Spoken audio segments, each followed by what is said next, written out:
আসসালামু আলাইকুম শিক্ষার্থী বন্ধুরা। আজকে আমরা আলোচনা করব জাহাঙ্গীরনগর বিশ্ববিদ্যালয় ভর্তি প্রস্তুতি সম্পর্কে।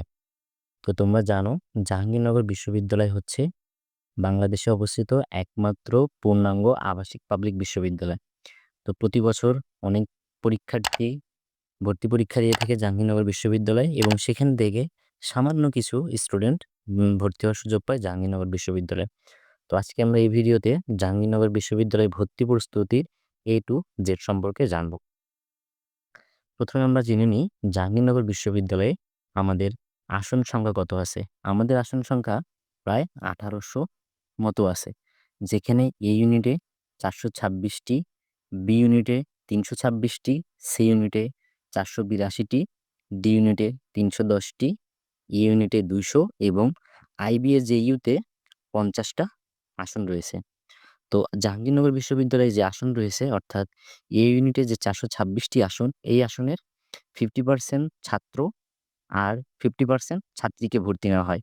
অর্থাৎ এই যে টোটাল 1800 আসন আছে, এই 1800 আসনের ভিতরে 900 জন ছাত্র এবং 900 জন ছাত্রী থাকে। আমাদের মানবন্টনটা কেমন?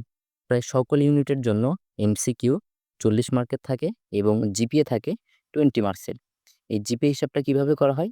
তোমার এসএসসির যে জিপিএ আছে তার সাথে 1.5 গুণ দেওয়া হবে এবং এইচএসসির যে জিপিএ আছে তার সাথে 2.5 যোগ দেওয়া হবে। অর্থাৎ এখান থেকে জিপিএ হচ্ছে টোটাল 20 মার্কস আর তোমার হচ্ছে এমসিকিউ হচ্ছে 80 মার্কস।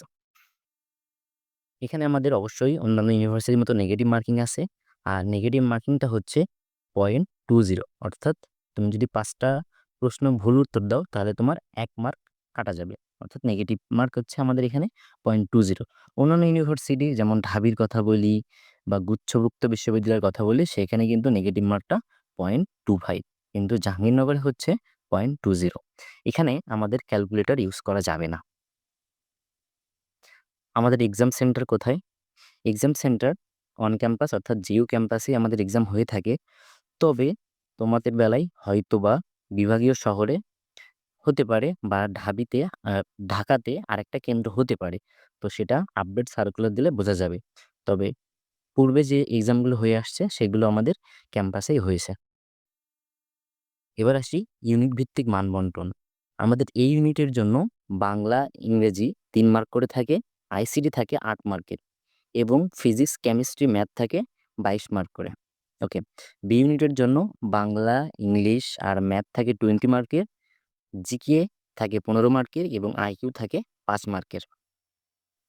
এবং সি ইউনিটের জন্য বাংলা আর ইংলিশ থাকে 20 মার্কের করে এবং জিকে আর হচ্ছে সাবজেক্ট রিলেটেড কোশ্চেন থাকে 20, সব মিলায়ে 40টা। ওকে। সি ওয়ান ইউনিটের ক্ষেত্রে হচ্ছে তোমার বাংলা হচ্ছে 10 mark, English 10 mark, GK 20 mark এবং সাবজেক্ট রিলেটেড থাকবে 40 মার্ক। এবং তোমরা এই এক্সাম দিয়ে যারা উত্তীর্ণ হবা তাদের ভিতর থেকে কিছু সংখ্যক যা সিলেক্ট করা হবে তাদেরকে আবার পুনরায় 20 মার্কের প্র্যাকটিক্যাল এক্সাম দিতে হবে। ডি ইউনিটের জন্য বাংলা আছে 4 মার্ক, ইংরেজি 4 মার্ক, আইকিউ 4 মার্ক এবং কেমিস্ট্রি 24 মার্ক এবং বায়োলজি হচ্ছে 44 মার্কসের কোশ্চেন থাকে। আইবি এর জন্য Bangla 5 mark, English 30 mark, IQ 30 mark এবং সাম্প্রতিক থেকে কোশ্চেন আসে তোমাদের 15 মার্কসের। আচ্ছা, ইউনিটের জন্য বাংলা, ইংলিশ 20 মার্ক করে, হিসাব বিজ্ঞান 20 মার্ক এবং ম্যানেজমেন্ট 20 মার্ক। এবং ইউনিটে তোমরা জানো যে বাণিজ্য, অবাণিজ্য সকলেই এক্সাম দিতে পারে, অর্থাৎ সকল ইউনিটের ছাত্রছাত্রীরা এক্সাম দিতে পারে। তো যারা অবাণিজ্য তাদের জন্য থাকবে Bangla 20 mark, English 20 mark, math 20 mark এবং জিকে হচ্ছে 20 মার্কের জন্য। এখন তোমরা প্রস্তুতি কিভাবে নিবা? তো আমি একটা ভিডিও বানিয়েছিলাম যেখানে হচ্ছে বাসা থেকে কিভাবে প্রস্তুতি নিবা সেটা ডিটেলস আলোচনা করেছিলাম, সেটা আমি ডিসক্রিপশন বক্সে দিয়ে দিব। এবং জাহাঙ্গীরনগরের জন্য তুমি যদি প্রস্তুতি নিতে চাও আলাদাভাবে, তো তোমার প্রথম এবং প্রধান কাজ হবে বিগত বছরের প্রশ্ন অ্যানালাইসিস করে পড়া। তুমি জাবির প্রশ্ন প্যাটার্ন যদি দেখে থাকো দেখবা জাবির প্রশ্ন প্যাটার্ন অন্যান্য ইউনিভার্সিটি থেকে একটু ভিন্ন এবং জাহাঙ্গীরনগর প্যাটার্ন সাধারণত চেঞ্জ হয় না। অর্থাৎ পূর্বের সালগুলোতে যেভাবে মানে যে প্যাটার্নেই কোশ্চেন হয়ে আসছে, আগামীতেও আশা করা যায় ইনশাল্লাহ সেই প্যাটার্নেই কোশ্চেন হবে। আর তোমাকে মূল বই অবশ্যই মূল বই পড়া লাগবে। এই মূল বই বলতে কোন মূল বই? এই বই হচ্ছে তুমি এইচএসসিতে যে বই পড়ে আসছো সেই বই।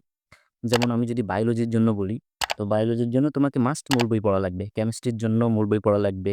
তোমার হচ্ছে বাংলার যেগুলো আছে, তুমি এসএসসিতে যে বাংলা ব্যাকরণ বই পড়ে আসছো, এটা পড়লে তোমার জন্য হেল্পফুল হবে। তাছাড়া কিছু সহায়ক বই তুমি পড়তে পারো। যেমন জাবির জন্য বিভিন্ন প্রকাশনী কিন্তু বই বার করে থাকে। জাবি নলেজ আছে, তাছাড়া অন্যান্য অনেক বই আছে। জয়কলির অ্যাসপেক্টের বিভিন্ন বই আছে, সেই বইগুলো কিন্তু তুমি দেখতে পারো। আর তোমাকে একটা জিনিস আয়ত্ত করতে হবে, সেটা হচ্ছে হ্যান্ড ক্যালকুলেশন। কেন হ্যান্ড ক্যালকুলেশন আয়ত্ত আয়ত্ত করতে হবে? কেননা এখানে ক্যালকুলেটর নাই, যেটা আমি আগেই বললাম। তোমাকে শর্টকাট টেকনিক শিখতে হবে। এই শর্টকাট টেকনিক কোত্থেকে শিখবা? এই যে আমি সহায়ক বইয়ের কথা বললাম, এই সহায়ক বইতে কিন্তু বিভিন্ন টেকনিক নিয়ে আলোচনা করা হয়ে থাকে বা দেওয়া থাকে। প্রশ্ন কি কঠিন হয় নাকি সহজ হয়?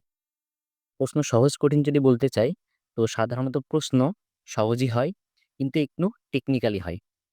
অর্থাৎ ক্রিটিক্যাল প্রশ্ন করে না, বাট প্রশ্নের ভিতরে মারপ্যাচ যত রকমের দেওয়া যায়, সব রকমের মারপ্যাচ দেওয়া থাকে। সুতরাং বুঝে শুনে তুমি যদি আনসার করতে পারো, আর মাথা ঠান্ডা রেখে যদি আনসার করতে পারো, তাহলে অবশ্যই নিজেকে যাবেন বলে তুমি পরিচয় দিতে পারবা। তো ভিডিওটা যদি তোমাদের উপকারে আসে, অবশ্যই লাইক করো, সাবস্ক্রাইব করো, আর বন্ধুদের মাধ্যমে শেয়ার দিতে পারো। তো ধন্যবাদ সবাইকে। আর তোমাদের যদি কোনো কোশ্চেন থাকে আমাকে জানাইতে পারো, আমি আনসার দেওয়ার চেষ্টা করব। ভালো থেকো সবাই।